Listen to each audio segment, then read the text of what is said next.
published 1730 Est, the 19th of November 2017, updated 2014 Est, the 19th of November 2017. When Kyle Walker joined Manchester City in the summer, the talk was that Tottenham had pulled off a great bit of business, that £54 million was an excellent deal for a 27-year-old right-back. With Tottenham now trailing Pep Guardiola's side by 11 points in the title race, it is increasingly looking like a bad decision. Spurs have now lost their last two away trips to Manchester United and Arsenal without scoring a single goal. The right-backs in these games, Serge Aurier and Kieran Trippier, failed to create a single chance. Mauricio Pochettinos Tottenham must find a way of thinking big in order to grow as a club. Tottenham's decision to sell Kyle Walker to Manchester City now looks like bad business. Tottenham's attacking backs in Walker and Danny Rose have been such a big feature of their game in the last couple of years.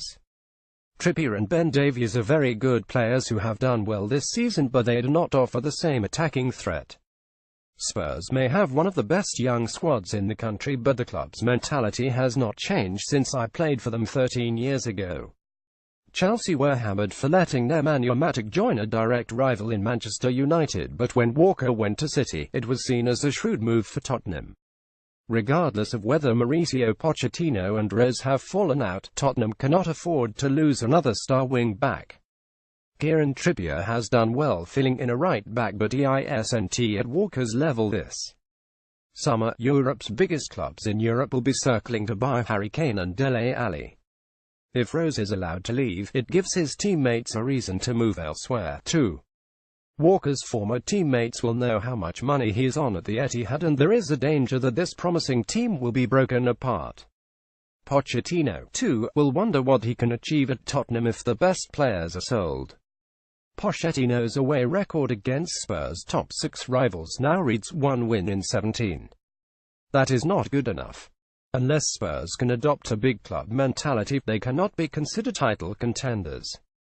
Spurs will struggle to hang on to Harry Kane, and that shows a sign of the weakness. Pogba can be the modern-day Cantona. Paul Pogba has all the ingredients to become a Manchester United icon. He is pure show business. He'll get plenty of stick from old-school fans for the haircuts, the emojis and his Instagram profile, but the kids love him. He is a modern football star. Pogba is a showman on the pitch, too. He has all the tricks and flicks, and his dinked cross for Anthony Martial to head in the equaliser against Newcastle was pure class. Paul Pogba has the ingredients of a player who can be a big star at Manchester United for years. What really impressed me was how he thrived as the midfield saviour, returning to inspire United to a reigning victory. This is what we hoped to see from him last season. The pressure seemed to get to Pogba last year. Now, with Nemanja Matic in midfield, he has license to roam. Jose Mourinho has realised you cannot rein in a stallion, and it is a joy to Pogba just go and play. Now, the challenge for Pogba is to grab the big games by the scruff of the neck. He is a natural leader and has the leadership skills to captain this team. He should be looking at United legends such as Brian Robson, Roy Keane and Eric Cantona and setting his sights on emulating them. Chelsea shouldn't regret Salah. Mo Salah's start at Liverpool has been sensational. He has scored 9 Premier League goals already, more than any other Liverpool player after the first 12 games for the club, overtaking Robbie Fowler.